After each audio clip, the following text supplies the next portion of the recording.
از چیزان شما را بگفتم تا از راه بدره نبید. شما را از کنیسیان بیرون نکنیدی.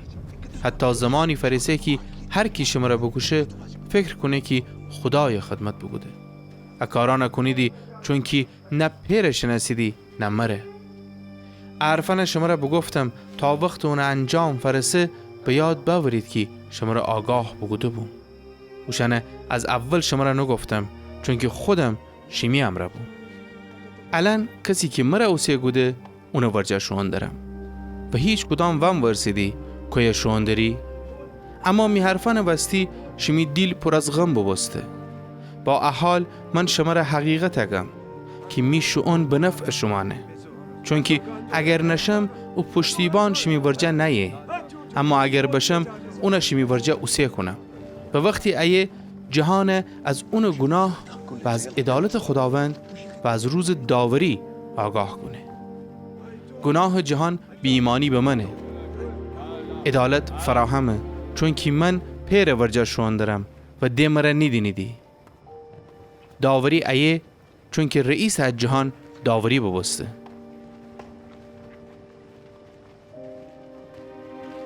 خیلی چیزان دیگر دارم که شمره بگم، اما الان طاقت اون اشنوستن نریدی. اما وقتی روح راستی به شما را به طرف حقیقت هدایت کنه، چون که اون از طرف خودش حرفی نزنه، بلکه اون چیه که اشنوه گه و اون چیه که پیشه شما را خبر دهه. اون مرا جلال دهه چون که اون چیه که از من فگیره شما را خبر دهه. هر چیزی که پیرشینه میشینم ایسه. هنوستی بگفتم که اون چیه که از من فگیره شما را خبر دهه.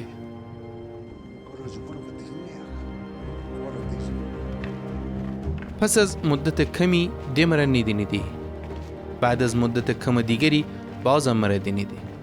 اون وقت بعضی از اون شاگردان همدیگه را بگفتیدی اون منظور از حرفان چیه که پس از مدت کمی ده مرا نیدی و پس از مدت کم دیگری بازم مرا دینیدی؟ یا آنکه چون که پیر ورجه شوان دارم. پس همدیگه را گفتیدی ام مدت کمی که چیه؟ اون منظور نفهمیم. اما عیسی قبلا دانستی که خیلی از اون سوال بکنید. پس اوشان بگفته آیا انوستی هم دیگر را بحث کنیدی که بگفتم پس از مدت کمی ده مرا نیدی و پس از مدت کم دیگری بازم مرا دینیدی؟ آمین آمین شما را گم شما گریه و زاری کنیدی اما دنیا خوشحاله به. شما غمگین بیدی اما شمی غم به شادی تبدیله به. زن تا وقت زایمان درد کشه چون که اون وقت فرسه. اما وقتی که اون زای به دنیا بمو دی خود درد به یاد نوره چون که خوشحال از ان که انسانی به دنیا بمو. حتی که شما هم الان غمگینی دی اما بازم شما را دینم که شمی دیر شاده به و هیچ کس او شادی از شما فینگیره. او روز ده چیزی از من نخیدی. آمین آمین شما را گم هر چی از پیر به نام من بخیید اون شما را فده. تا الان به نام من چیزی نخستیدی. بخیید تا پیدا بکنید و شمی شادی کامله بود. از چیزان مثل امر شما را بگفتم، اما زمانی فرسه که ده شمی امره اجور حرف نزنم، بلکه آشکارا در مورد پیر شما را گم. او روز به نام من تقاضا کنیدی و شما را نگم که من از طرف شمان از پیر تقاضا کنم، چرا که پیر خودش شما را دوست داره چون که شما مرا دوست داشتیدی و ایمان باوردیدی که از خدا ورجه بمام. من از پیر ورجه بمام و به دنیا وارد بستم و الان از دنیای ترک کنم و پیر ورجه شم. اون وقت اون شاگردان بگفتیدی الان آشکارا حرف زنی نه مثل امره.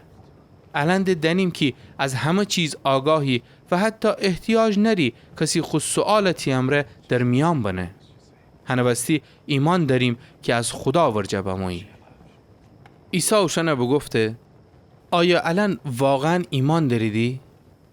ولی زمانی فرسه کی و حقیقتاً الان فرسه کی پخش بیدی و هر کی قو خانه و زندگی سرشه و و مره تنها نه. ولی من تنها نیم چون که پیر میم رایه. چیزان شما را بگفتم تا در من آرامش بدارید. دنیا میان شمان به زحمت دکفیدی ولی شمی دیل قوی ببه چون که من بر دنیا غلبه بگودم.